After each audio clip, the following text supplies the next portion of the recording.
Have you ever laid in bed at night, completely exhausted, but the literal second your head hits the pillow, your brain decides, hey, let's review every mistake we've ever made? Welcome to This Explainer. Look, I know exactly how absolutely draining it is to deeply miss someone who deep down you know is fundamentally wrong for you. It's exhausting. Today we're going to break down the exact science of why your heart and your brain seem to be in total, all-out conflict. Let's look at the diagnostic breakdown of missing someone and why your heart and brain are conflicting. So why is your mind so loud at night? Let's dive right into this late-night illusion. You know the exact scenario, right? You're laying in the dark, scrolling through ancient messages, endlessly replaying old conversations in your head. And you might assume this persistent, deep ache means something profoundly romantic, like maybe they were the one or you genuinely need them back to finally feel whole again.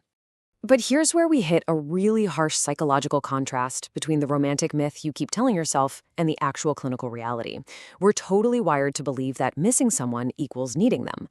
But psychology points us toward a much tougher pill to swallow. The person you're missing is almost never the person you actually need. So what is your brain actually doing here? Well, that brings us to part one, the trap of familiarity, choosing predictable struggles. When you miss a toxic friend or an ex-partner, it really isn't about their character or how amazing they were. Our brains are hardwired to seek predictability because predictability creates a huge sense of psychological safety. So when you miss them, it's actually a craving for predictable past patterns. Your mind will actively choose familiar discomfort every time because the uncertain opportunity of being alone or meeting someone completely new, that just feels way too emotionally risky. And this beautifully illustrates a specific biological trick happening in your brain right now. It's called the mere exposure effect. Basically, the more we experience something, even if it's painful or toxic, the more comfortable and safe it feels to our subconscious. Your brain is literally tricking you into making the past feel artificially safe just because it's a known variable. Wild, right? Let's look at part two, falling for a fantasy, when the mind fills in the gaps. When we're going through emotional neglect or high stress, our brains become incredibly reward-driven. It's a clear progression. Step one, it starts with emotional vulnerability and stress. Step two, someone from your past gives you a tiny bit of attention or a small comfort. Your brain treats that like instant relief. It takes that tiny crumb of kindness and jumps straight to step three, automatically filling in the gaps and building this massive imagined future story.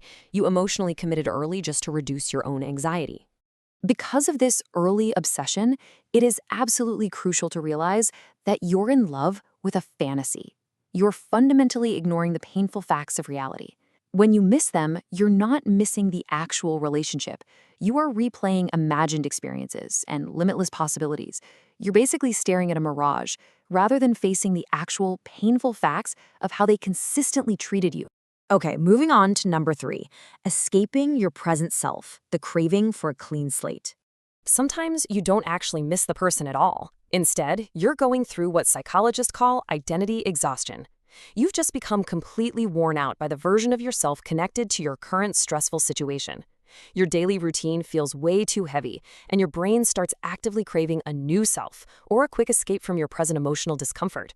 So your mind naturally romanticizes past beginnings, framing them as a totally clean slate, completely free of any emotional baggage.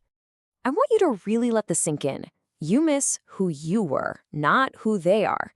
You don't actually need that specific person back in your life. Your incredibly resourceful brain is just trying to escape your everyday stress by fantasizing about the much lighter, carefree version of you that existed back when they were around. This leads us right into part four. Missing a rescuer, the comfort of dependency. Ask yourself this directly and be completely honest here. Do you actually miss their unique individual soul? Or do you just miss having someone there to shield you from your own responsibilities?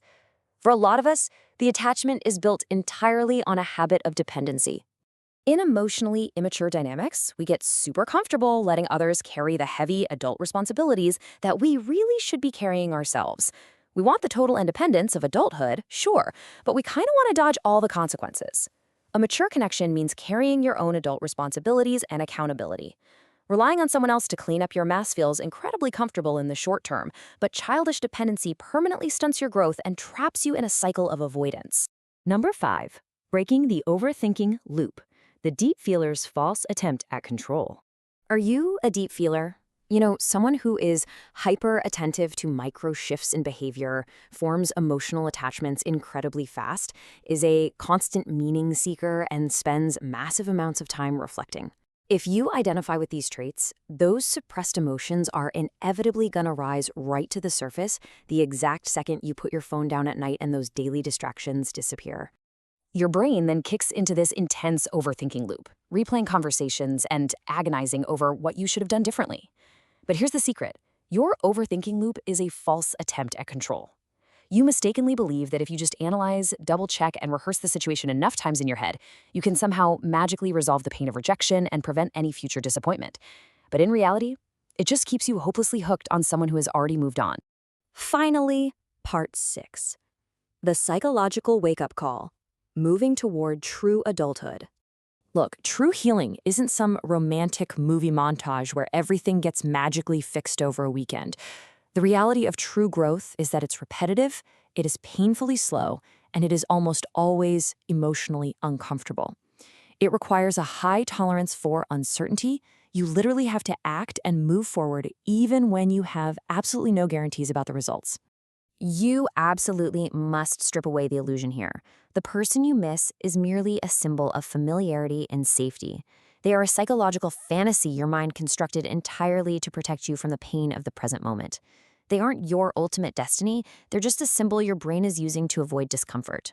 True psychological freedom begins the exact moment you stop letting your comfort patterns make excuses for you.